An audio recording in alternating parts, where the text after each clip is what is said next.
আসসালামু আলাইকুম। তুমি যদি এইচএসসি পরীক্ষার্থী হয়ে থাকো তাহলে আজকে তোমার জন্য একটা গুরুত্বপূর্ণ টপিক আমি আলোচনা করতে যাচ্ছি। সেটা হচ্ছে ফ্লোচার্ট মাস্টার টেকনিক। এখানে তুমি পাবে কিভাবে ফ্লোচার্টটা করতে হয় এবং এই ফ্লোচার্টে 5টা বক্স থাকে। এই বক্স থেকে তুমি কিভাবে অ্যান্সার করবে এবং পুরোপুরি 5 নম্বর তুমি এখান থেকে পাবে। অনেকে আমরা হয়তো কিছু কিছু বাক্য লিখে দিই প্যাসেজ থেকে, কিন্তু ফুল মার্কস সেখানে পাওয়া যাবে না। এই ফ্লো চার্টের জন্য গুরুত্বপূর্ণ কিছু নিয়ম আছে, যেটা তোমাকে চর্চা করতে হবে এবং ফলো করতে হবে। আজ আমি সেই 5টি নিয়ম আমি তোমাদেরকে দেখাবো এবং কিভাবে তুমি এটা অ্যান্সার করতে পারবে ফ্লো চার্টে। আর এভাবে যদি তুমি অ্যান্সার করো তাহলে ইনশাল্লাহ তুমি 5-এ 5 পেয়ে যাবে। তাহলে চলো দেখি।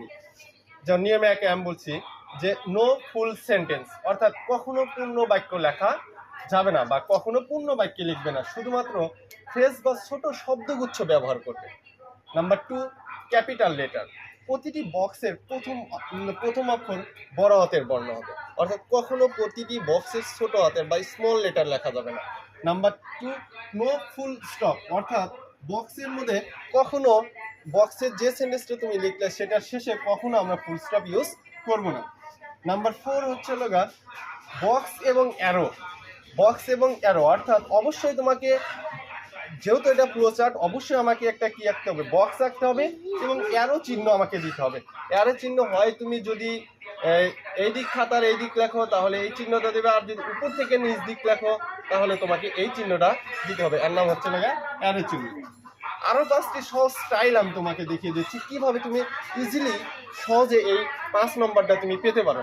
সহজ স্টাইল যেমন হচ্ছে verb plus ING plus object, অর্থাৎ যদি দেখো প্যাসেজের যে শব্দটা দেওয়া আছে সেন্টেন্সটা, সেটা যদি আইএনজি যুক্ত ভার্ব থাকে তাহলে তোমাকে প্রতিটা সেন্টেন্স আইএনজি যুক্ত করে লিখতে হবে। নাম্বার 1 যেমন দেখো verb plus ING plus object, যেমন রিডিং বুকস রেগুলারলি। এখানে জাস্ট আমি একটা সেন্টেন্স বুঝাই দিছি। যেমন রিড শব্দটা হচ্ছে আমাদের মেইন ভার্ব, তার সাথে আইএনজি যুক্ত হচ্ছে, তাহলে রিডিং বুকস রেগুলারলি।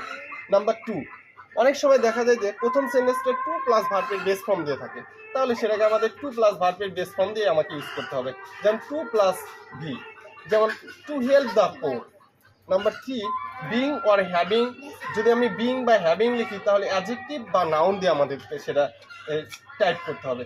যেমন বিং ওয়ানেস্ট, সৎ হয়ে। নাম্বার 4 হচ্ছে বাই প্লাস ভার্ব আইএনজি, অর্থাৎ বাই দিয়ে যদি কোনো ভার্বের সাথে আইএনজি যুক্ত থাকে তাহলে সেটাকে আমাদের বাই দ্বারাই শুরু করতে, প্রত্যেকটা সেন্টেন্স আমাদের বাই দ্বারাই লিখতে হবে। যেমন বাই ওয়ার্কিং হার্ড।